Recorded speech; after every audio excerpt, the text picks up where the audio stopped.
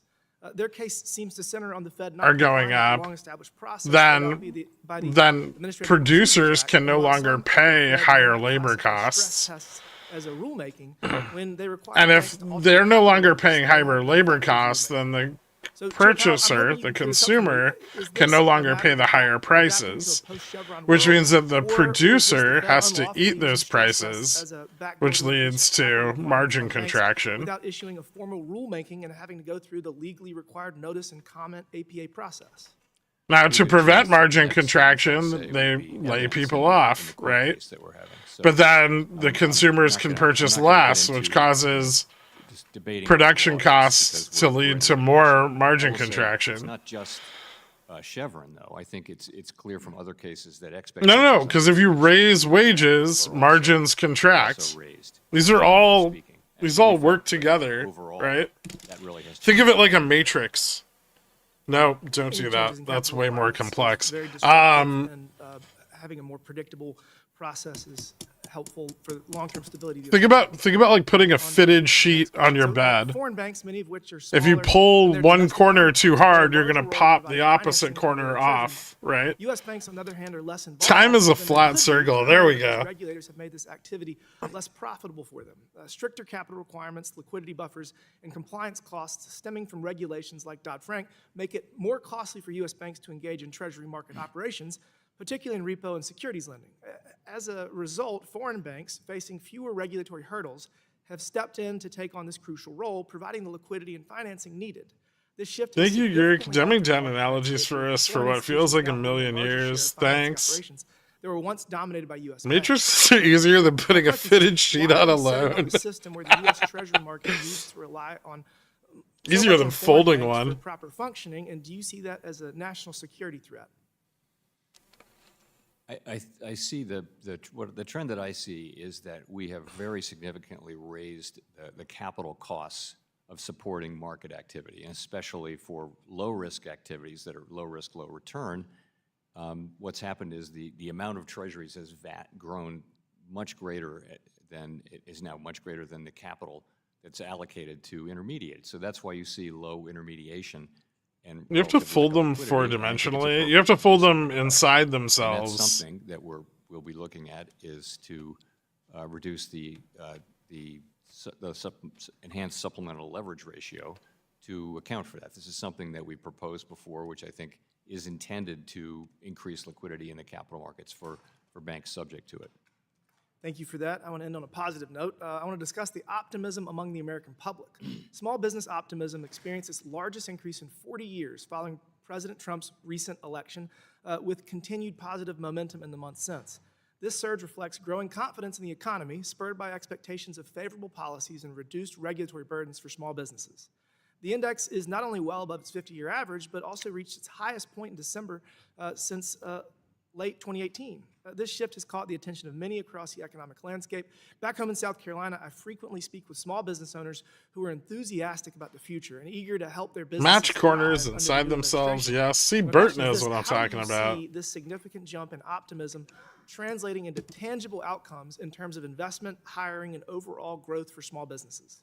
So we know that sentiment really matters. It's really hard to model it, but you do think about it when you're thinking about your forecast. You think about, optimism and that kind of thing, because that's what supports investment. All the investments that companies make, they have to have on some level optimism that it's worth shelling out this money to do what it is they're doing. So it's a key part of how economies work. And given the potential for increased investment, Oh my are there God. specific No, policy Gherk. adjustments I'm or sorry. economic That said, I'm factors glad Ghost Gherk is still here, so I can very happily say that I've 2x'd my first zero DTE today, and it's a wonderful day.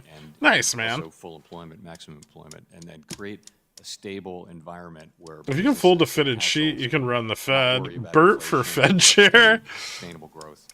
Yeah, As one of the actually. millions of Americans about to get a mortgage, interest rates going down would be helpful. Thank you, Mr. Chair. I yield back. Gentleman yields back. The gentlewoman from Massachusetts, Ms. Presley, is recognized for. Hatches O'Land.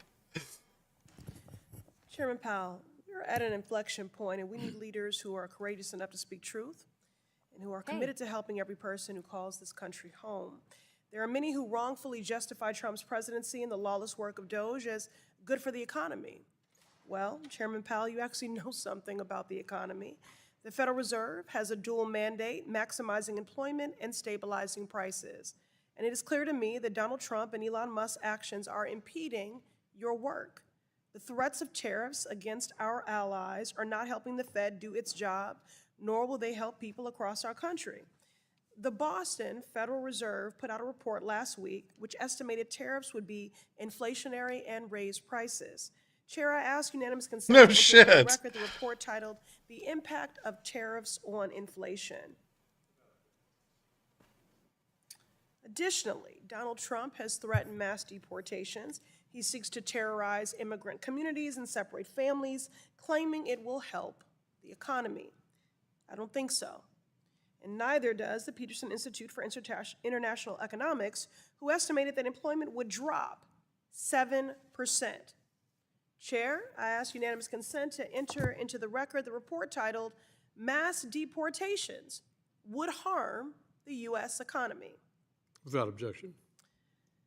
Now, Chairman Powell, I want the Federal Reserve to be successful. So if Elon Musk and his Doge bros were to walk into the Federal Reserve, intimidate staff, access classified data, and take control of the agency, the same way they did USAID and the Consumer Financial Protection Bureau, would that help or hurt our economy? We don't have that happening. I'm not going to speculate. Well, on your own website, it says, quote, "The Federal Reserve is accountable to the public and the U.S. Congress," unquote. So I would like to see a clear answer on this. Your staff are watching, Wall Street is watching, Donald and Elon are certainly watching, and we all want to know, what is your view if DOGE does to the Federal Reserve what it has already done to other independent agencies? Calm your what we're gonna tits, do at the Sisyphus. Fed is keep our heads down and keep working.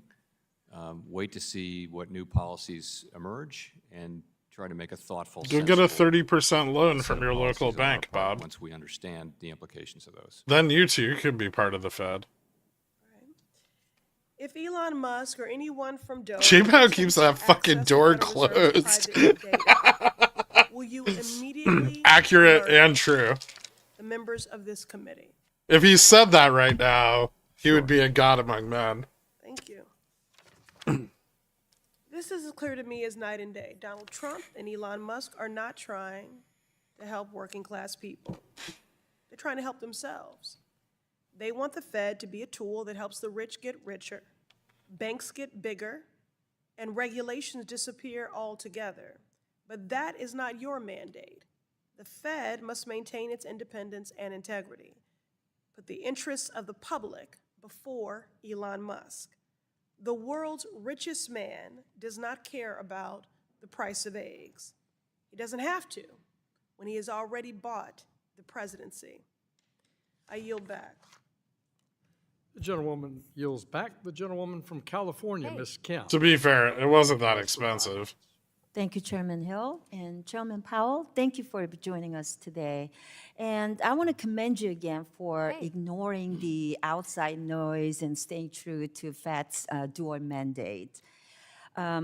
Chairman Powell, it seems the advent of artificial intelligence and other emerging technologies has helped the United States I'd increase humbly productivity ask you to when say compared to bro other countries more. around the world. When did I say bro? That makes our country more competitive and envy of economic growth. Fuck. So do you believe that this boom in productivity is sustainable in the long term?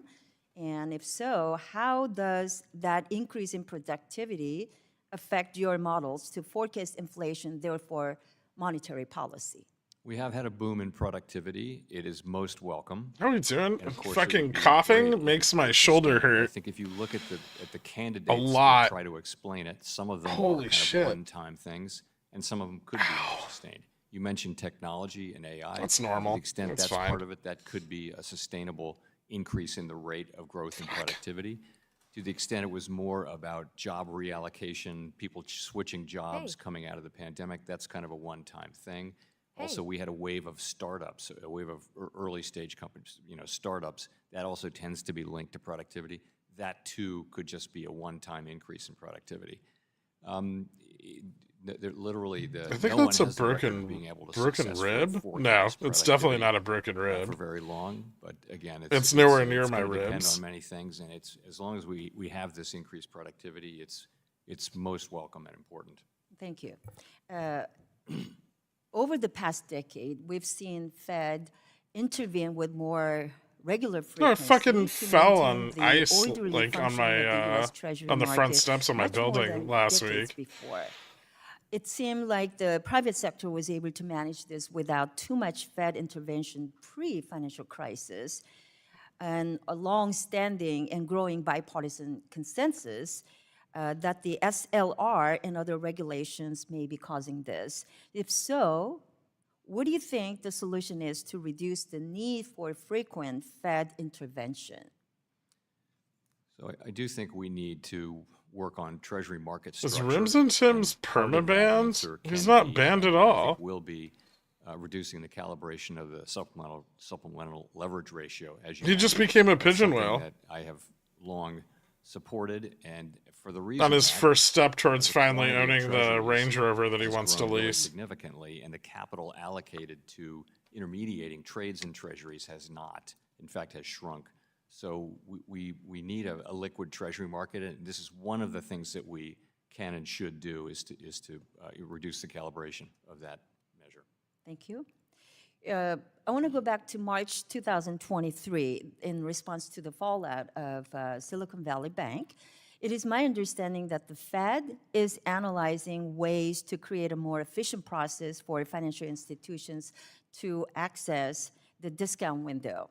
One issue that has come up is that it can take extended periods of time to assess and determine the lendable value of collateral, potentially denying the institution's ability to access liquidity quickly. Is the Fed looking at ways to streamline the process to assess and determine the value of collateral at discount window? We are looking at, so there are sort of impediments to the efficiency of the discount window. And those are things we can work on and we're working hard on. There's also the question of stigma, though, that banks are reluctant to use it because of the so-called stigma of using it. And that is a very hard problem to solve. We're also working on that one. Regarding the fast review of the discount window operations, can you give us an update on what problems the Fed was able to identify, what solutions you're pursuing, and what the estimated timeline is for any action? So the study is ongoing right now. The work's ongoing, but essentially, you touched on some of this. It's inefficient. It's slow, and we need to have collateral, processes that are very quick and very efficient because they need to be quick and efficient in a crisis. So that's part of it. Just general modernization, investing in technology, modernizing the discount window. That's part of it. The harder part is really turning it into something that banks are comfortable using because they feel it's not stigmatized. And we're working on that too. The opening the discount window 24/7 could really help the banks in California, especially the state that I represent, the Southern California that I represent. Thank you. Thank you. Gentlewoman yields back. The gentleman from New York, Mr. Torres, is recognized for 5 minutes. Thank you, Mr. Chair. House Republicans President proposed Donald Trump has been $4.5 trillion in tax asserting cuts. among the most aggressive Is and this good expansive for the plans deficit? Might be of good for their presidential power that 6,100 we've calls. seen in our nation's history. He's taken the unitary executive theory to new extremes. He's claiming to have the authority to defund whatever agency he wishes, to abolish whatever agency he wishes, and to fire whomever he wishes. Jesus even Christ, if it means fix your violating an act microphone. of Congress. Mr. Chairman, suppose for a moment the president were to ignore the congressional statute that establishes the independence of the Federal Reserve. What economic consequences would result from the Fed losing its independence? I think research over many, many years in many, many jurisdictions shows that some degree of independence is very important in keeping inflation under control. And the connection is obvious. If politicians are going to want to be reelected and things like that, they're not going to be focused on the longer term. We have the mandate to remain separate from all of that, to stay out of all of that, so that we can just focus on, not on election cycles or helping or hurting any political party or politician, but just on serving the public as a whole. That is essential, and it's uniform, I think, across all advanced economy central banks. Much You like need the to get Bureau a of Fiscal bit Service, the lower. Federal Reserve has highly sensitive payment systems. President Trump and Secretary Bessent granted Elon Musk and his team of outsiders access to the central payment system of the federal government, a system that is often described as America's checkbook. Would you, as the Federal Reserve Chair, ever grant a team of outsiders access to the Fed's central payment system without sufficient vetting and sufficient security clearance? Well, no, but let's remember, we're the Treasury's fiscal agent. Everything we do is under their direction, and there are Treasury payment systems, and then there's our side of the wall, which is the actual payment to the recipients, and so we control access to that very, very carefully. Right, the Treasury issues the payments, and then you process them. They order us to pay someone, and we just pay. We don't question payments. We just make the payments, and we control access to those payment systems very carefully. And what would be the danger of lightly granting access to the Fed's payment system to outsiders without sufficient vetting? Like, what could go wrong? Well, the reason why we're so careful about it is just, for one thing, the possibility of mistakes and someone coming in and changing the code and things like that. So we have very careful access. Another one is just you open it up to more cyber risk and things like that. So, I mean, I think all, really important computer programming is subject to very, very careful access restrictions, and we're no exception. Right, so you believe, as I do, that granting an insufficiently vetted team of outsiders access to the payment systems of the Treasury or the Fed would radically raise the risk of a cyber breach at the hands of foreign adversaries like China and Russia? So we're talking hypothetically here. I can tell you that is not something that's happened relative to, we can speak to the systems that the Treasury has asked us to operate on their behalf, and that has not happened in those systems. I represent one of the poorest congressional districts in America. I have cash-strapped constituents who pay exorbitant fees simply to transfer their own money, often to loved ones abroad. Access to FedWire could play a role in radically reducing the cost of remittances and payments for the lowest income Americans. What is your position on expanding FedWire access for the purpose of reducing the cost of remittances and payments? So we do, FedWire is really between banks. These are very large wholesale transactions. It's one of the world's most important, if not the most important, financial market utility. I don't think we're looking to open it up to, to retail customers. I think, faster retail payments and particularly cross-border payments are a subject of a lot of work in the international sphere, and I think we all understand it's important to lower the costs and the risks of those. The commercial real estate, do you feel that continues to be a ticking time bomb within the financial system? What's your sense of? I wouldn't say that. So we've been saying, and I think it's still true, that this is a problem that's been with us and it's going to be with us for a while. If I can say something modestly constructive, it doesn't seem to be getting worse. Okay. So there are a lot of embedded losses, and they're just going to need to be realized. So we're working with financial institutions to make sure they have a plan and understand their losses and can manage them. Right. I see my time has expired. Thank you. Gentleman yields back. The gentleman from Florida, Mr. Donalds, is recognized for 5 minutes. Thank you, Mr. Chairman. Chair Powell, it's good seeing you again. I want to start with just a broad-based conversation. I know the Fed has been making adjustments to the Fed funds rate over the last several months, and what we've noticed is there's not been a lot of, although there's been movement on short-term rates, there really has been minimal impact on, in my view, intermediate to long-term rates. Can you expound on why you think this phenomena is starting to exist with respect to Fed rate monetary policy versus the general borrowing rates for businesses and consumers? Right. So you're right, of course. We've lowered the federal funds rate, and as sometimes happens, longer rates have gone up. They've gone up and come down and gone back up. They moved around, but they're higher.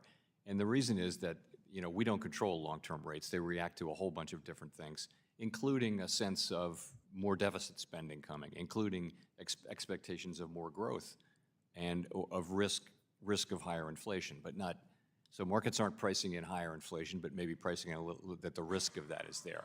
And that could be a reaction to new policies or not. But ultimately, though, what the increase in longer-term rates is really mostly not about Fed policy or our job of maintaining price stability. It's about other things, the term premium in particular. Be happy to meet with you, and go through this in a lot of detail, more than you can do here. No, I would love to do that. One of the concerns I have, as well as a lot of my colleagues up here on the Hill, is there is but so much that the Fed can do with respect to rate policy, and I fully acknowledge that. Wanted to get your views on that, but I think it's also the desire and this conversation happening right now, obviously with with Doge and Elon Musk, and the desires for efficiencies, but then also stability in federal spending and even bending the cost curve. Fiscal policy from Capitol Hill, do you think that would yield positive results in medium and long-term rates, borrowing rates, not just for the federal government, but for the American consumer? When you say fiscal policy, you mean fiscal policy that would reduce deficits over time? Yes, fiscal policy that will reduce deficits, fiscal restraint, I would say fiscal common sense over the intermediate and long term for the United States. Yes, well, so I think part of what market participants think about when they buy our treasuries is how much more of this is coming? Are we going to get on a sustainable path? And they want to get paid.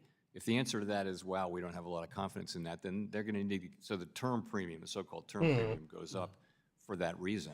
And there's no question if we were on a more sustainable path, I do think rates would be lower. No, and I appreciate that testimony, because one of the things Is this a while we do bull talk flag? about, obviously, tax policy and another What, like on the 1 minute? throughout the entire federal government, Sure. I think it's important for the American people to know that Washington does have to be fiscally responsible.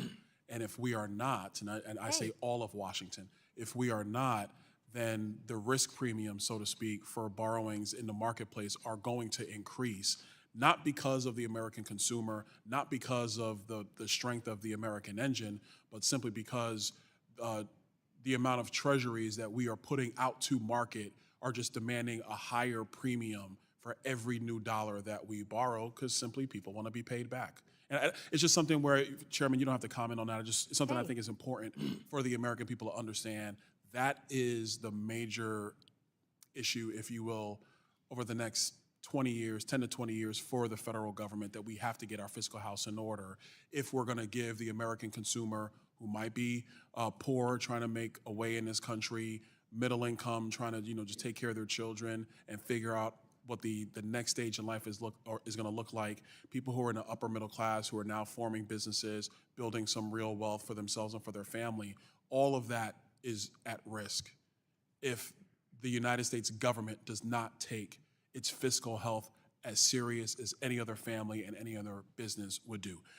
Real quick, Chairman, you said yesterday that as long as you're chairman, the U.S. will never have a central bank digital currency. Is the Federal Reserve or any of its member banks currently conducting any studies on CBDCs, either for retail or wholesale purposes?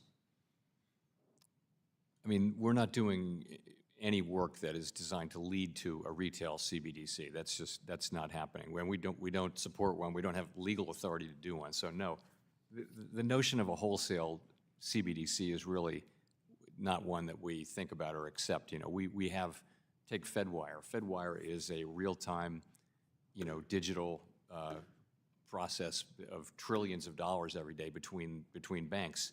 Is that a CBDC? Some people would say that's... Gentleman's time has expired. So, thank you, Chairman. Thank I you. yield back. Thank you, Chairman.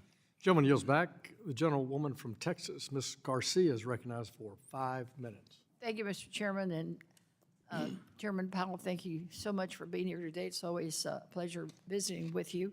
I'm going to talk about a topic that both Congressman Gonzalez and Representative Pressey brought up, which is something that's, I think, does impact our federal economy, but I know certainly does impact my district in Texas.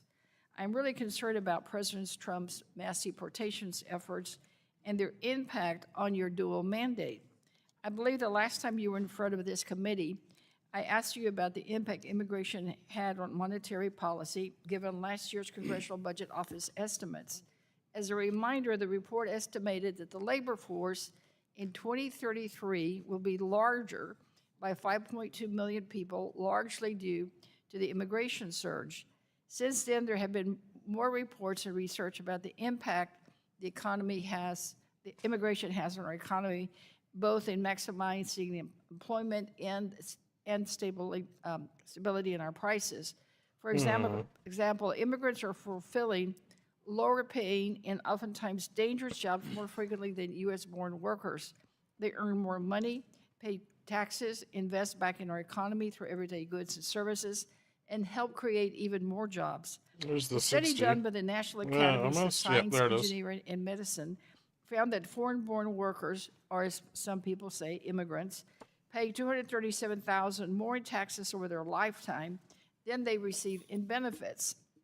Let me say it again, $237,000 more. So these mass deportations will have a massive impact on both our economy and workforce, leading to a drop in production and spending. We're already seeing some of that in my district. Chairman Powell, I recognize that the Federal Reserve does not weigh in on policy, and so before you say that in your response, I already know that. However, immigrants' impact on our economy does impact both the unemployment and prices, as Representative Gonzalez detailed in terms of some of the work that they do. Does the Federal Reserve account for immigrants in its interest rate decisions? Indirectly, yes. So we're looking at the labor market, and part of what drives growth in the labor market is population growth, and part of what drives population growth is immigration. So sure, it can matter, and sometimes it matters a lot. Right. And do you look at the consumer price index in terms of the immigrants as consumers? And if they're afraid to go out because they may get deported, they're buying less? That's what I'm hearing from businesses in my district. I think things like that would show up in the aggregate data, but we don't single out any particular group for that. Okay.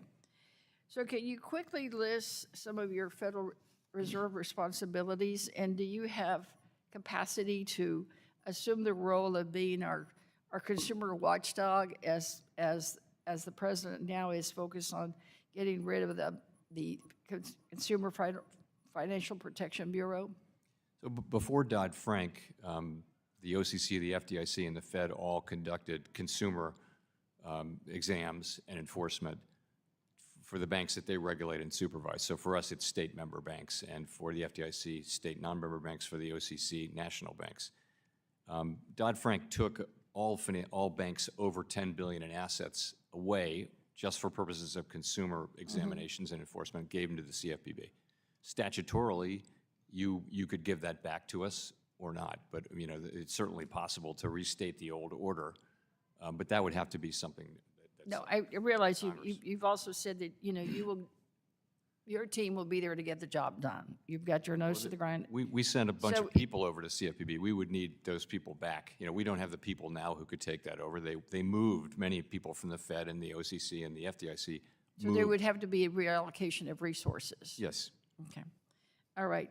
So sounds like you're obviously willing to do it, and we may have to convince the president to make that reallocation of resources. So thank you for that. And Mr. Chairman, now I'd like to ask for unanimous consent to submit for the record 3 articles. One, the Brookings, the labor market impact on deportations, and the other, the Federal Reserve Bank of Dallas, migration to Texas.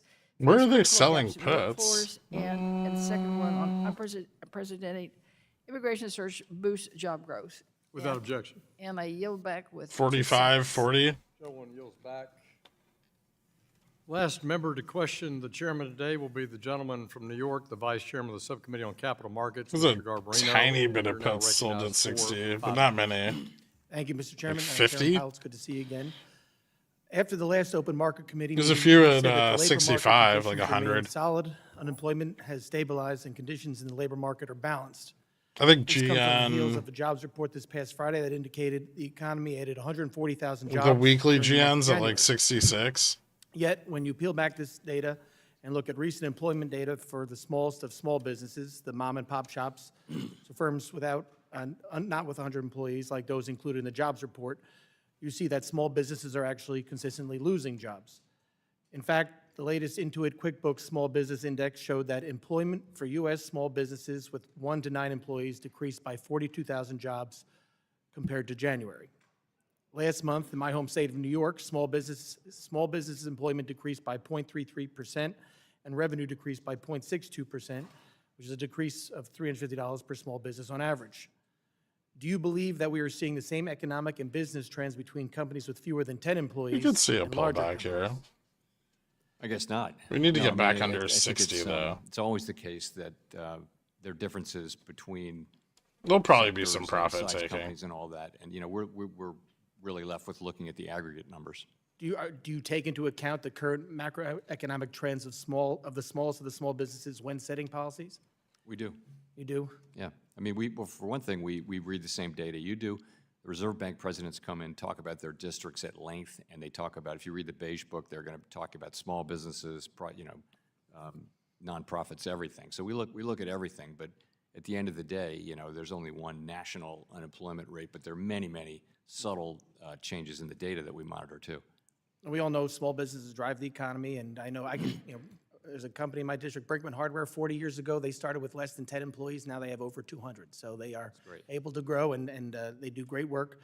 But I think just making sure monetary policy really does focus on helping small businesses grow is key to making sure the economy continues to grow.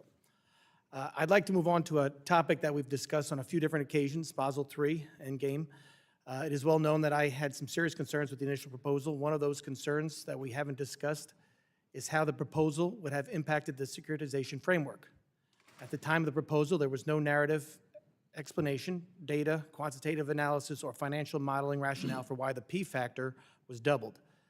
While I understand that Mr. Barr promised we'd see an economic analysis to support the proposed change, I believe that was never released.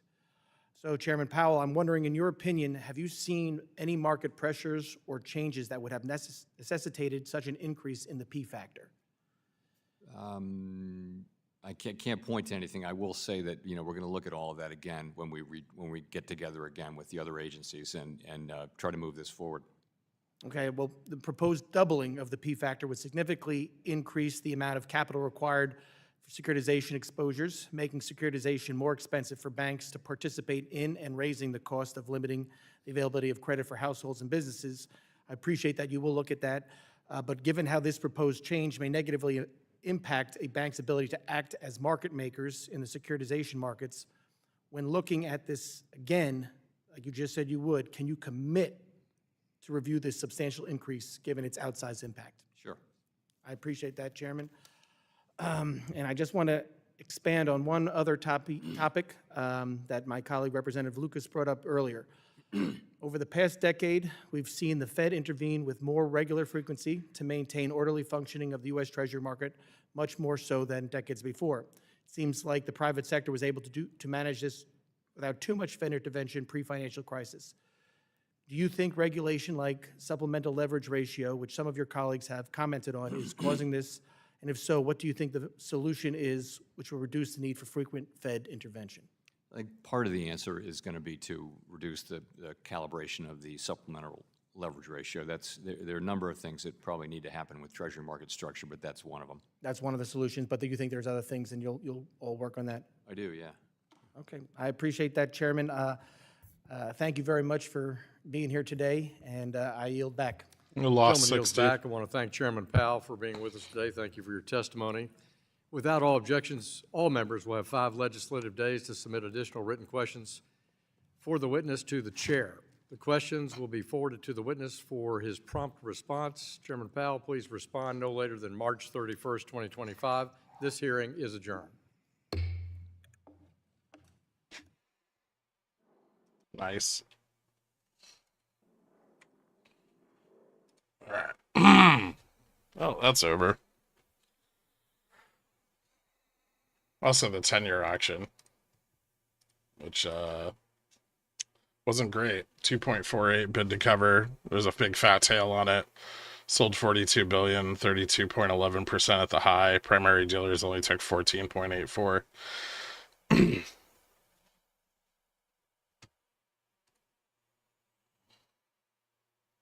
Mean revert to DN.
Let's see if we go down and fill that gap at 54 right here.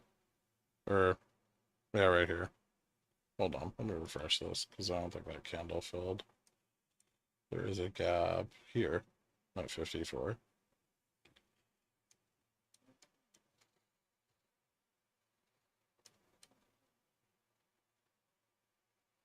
A lower low would be interesting. Like if we lost 48. Fill the gap and lose 48 would actually be kind of bearish.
JPY up, Dixie down. What doing?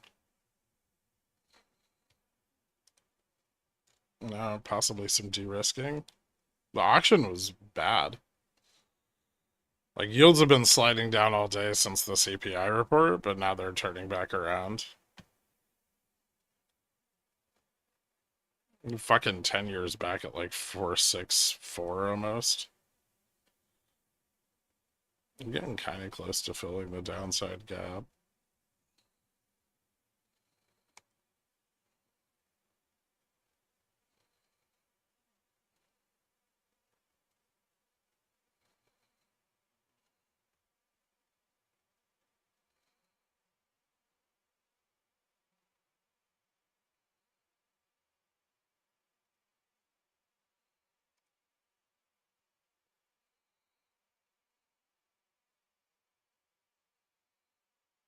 Let's settle with 6K today. We could pull back to delta neutral. I mean, the MM's like the MM's like the delta flip is a 36 right now, which is still pretty far out of the money.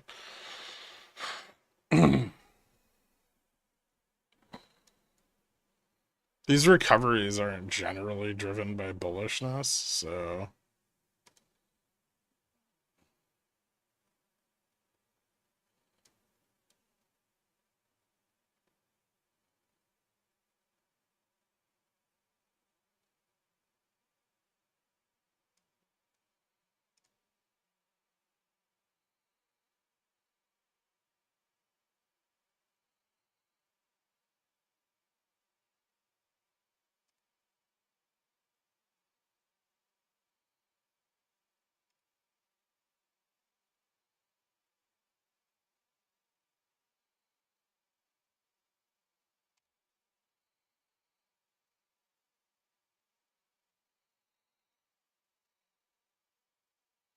is there support here? A little bit.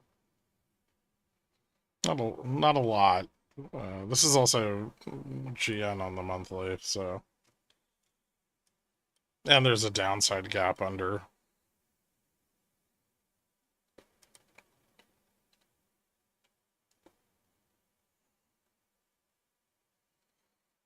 So a little bit, you know, at 50, but not a ton.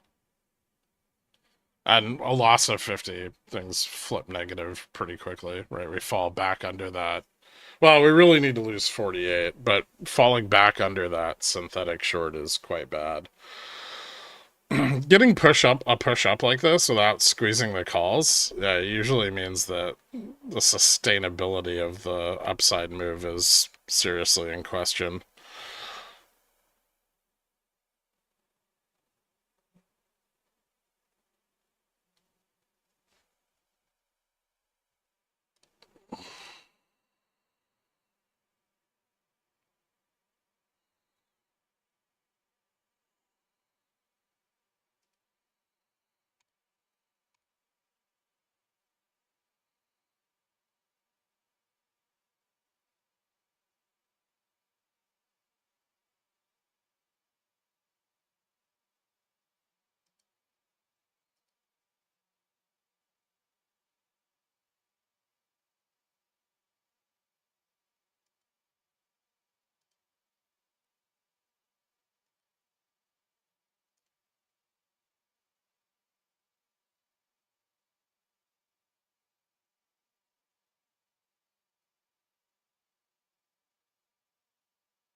What are you seeing that makes that important?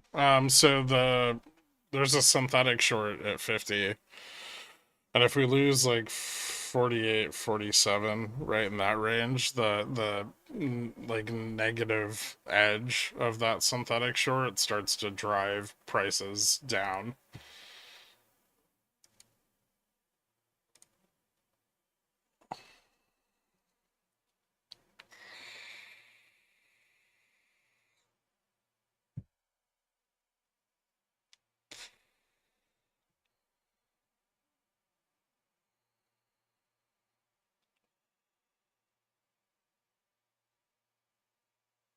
At what point in the day would that synth short pull back if it's not in the money?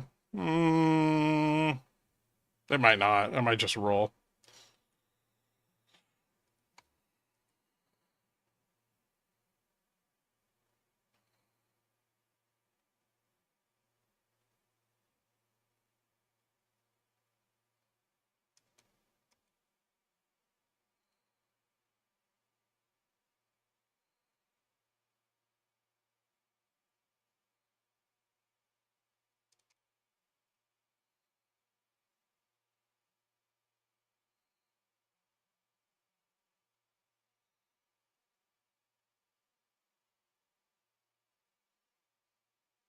NQ gonna keep us up? I don't know. NQ doesn't look all that strong. It's not bouncing super hard.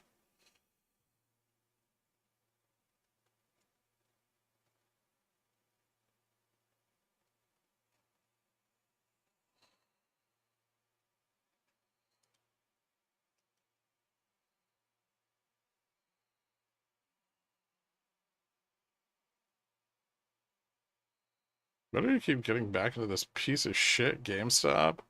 I don't know. Better question is, why are you buying things that are already up 10%?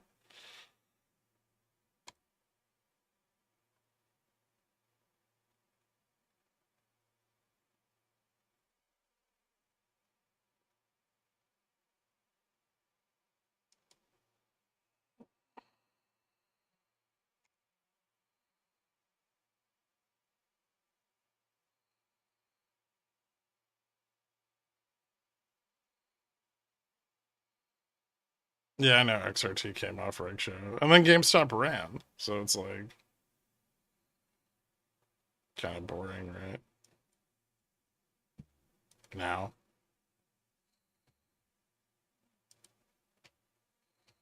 They pulled XRT off rig show, they covered, now it's back on rig show.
Trump is tweeting bullish stuff. Someone take his phone.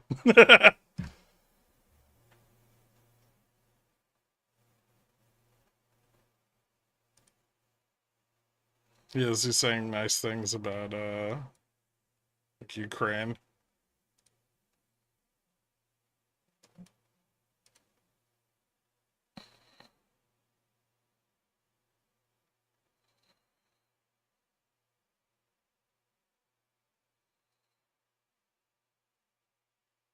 Talk me out of selling 45, 50, 55 iron condors.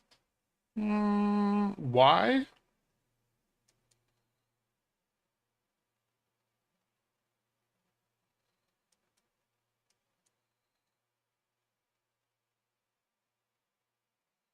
It doesn't seem bad.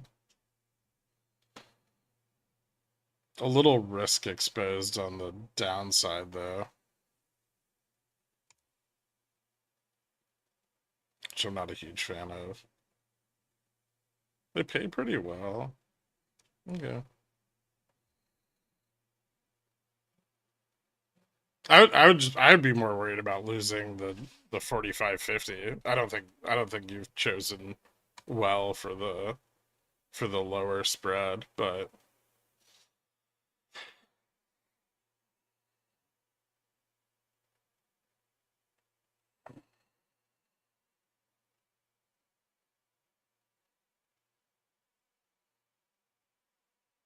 like failed mean reversion is not bullish usually, so. And then you kind of missed the window to best sell the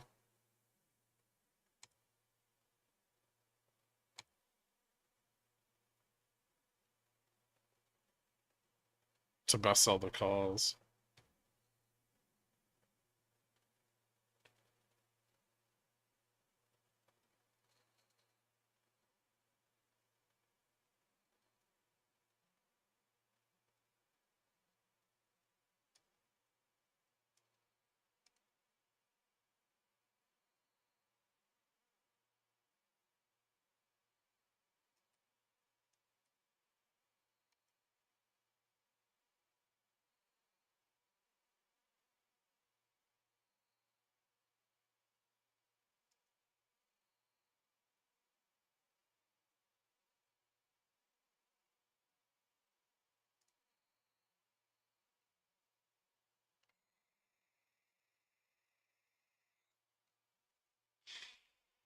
We're getting pretty close to the gap. We've almost filled it, or we have. I think we have filled it.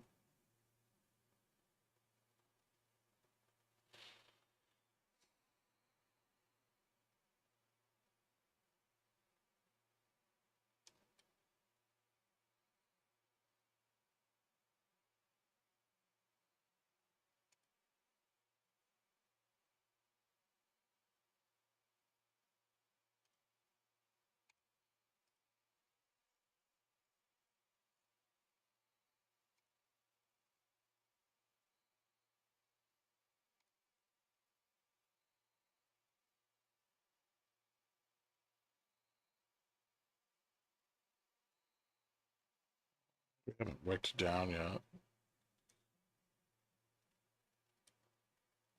NQ still holding the 61.8 level. I will say ES did lose 60.78, which is kind of important.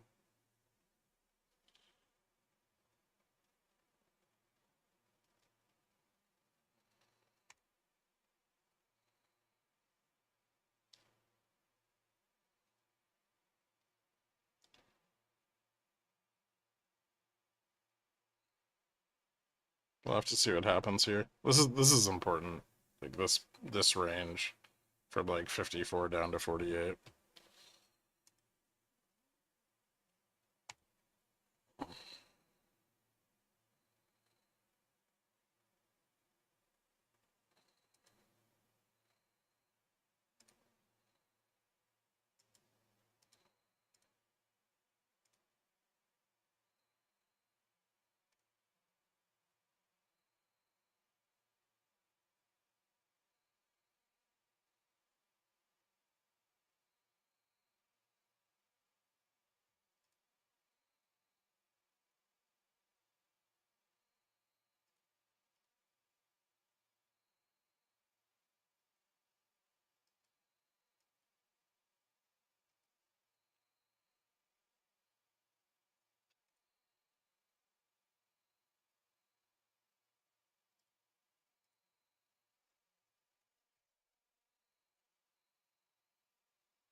NQ's starting to lose support a little bit.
Well, if we get a bounce, it'll probably be here. It's what the line's for. It's really a question of how strong the bounce is, though, not getting one.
Yeah, we have to lose 48.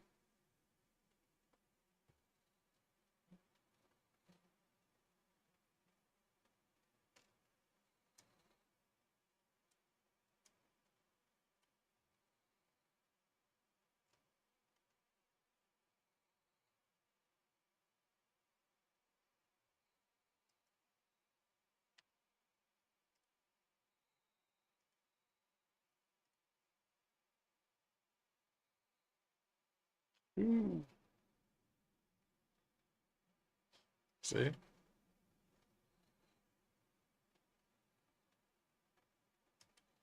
Fun stuff.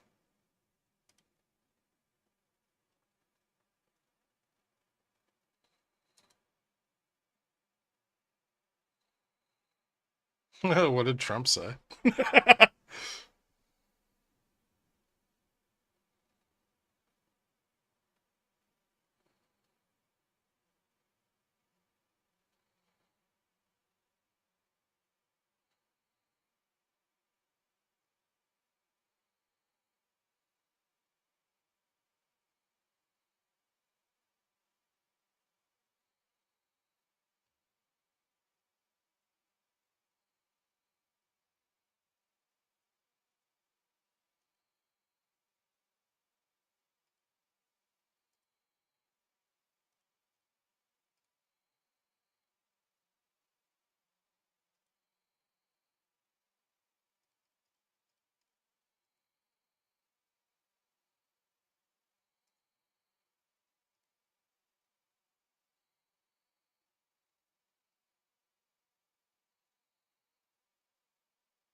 Reciprocal tariffs will come before the Modi visit.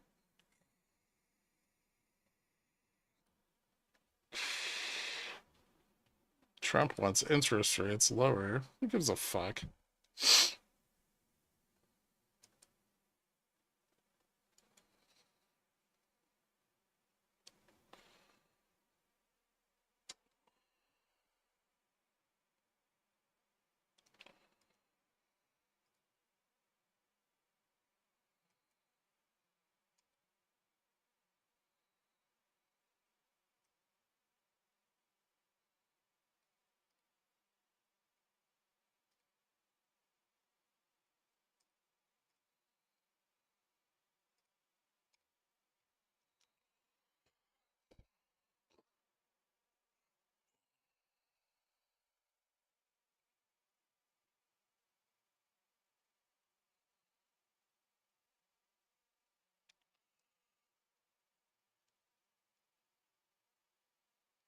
FUBO look interesting at all? It's getting near support.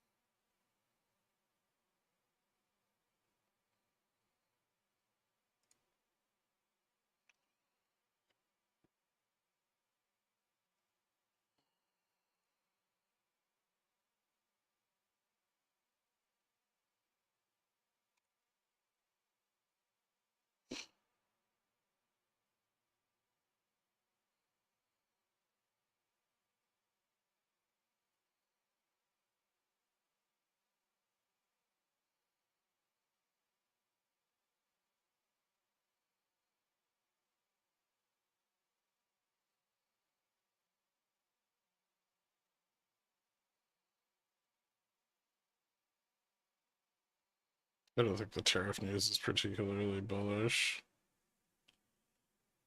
Might push the bulls out of some of their positioning. Get a nice vol spike under 50.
I'm not talking about TA on the VIX. I'm talking about like volatility at spot going up.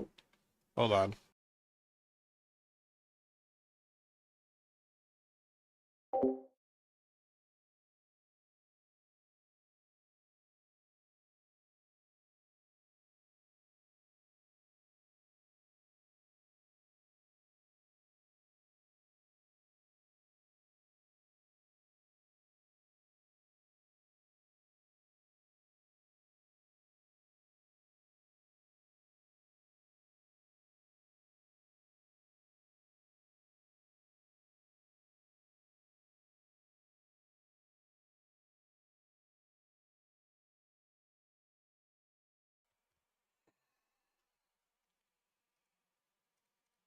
All right. I gotta bounce. I forgot. I have a thing.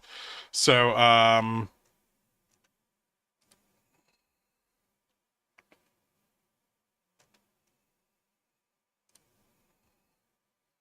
yeah, this either fails 48 or bulls push up into close. I don't think it's that complicated. But I'll catch you guys later. Peace.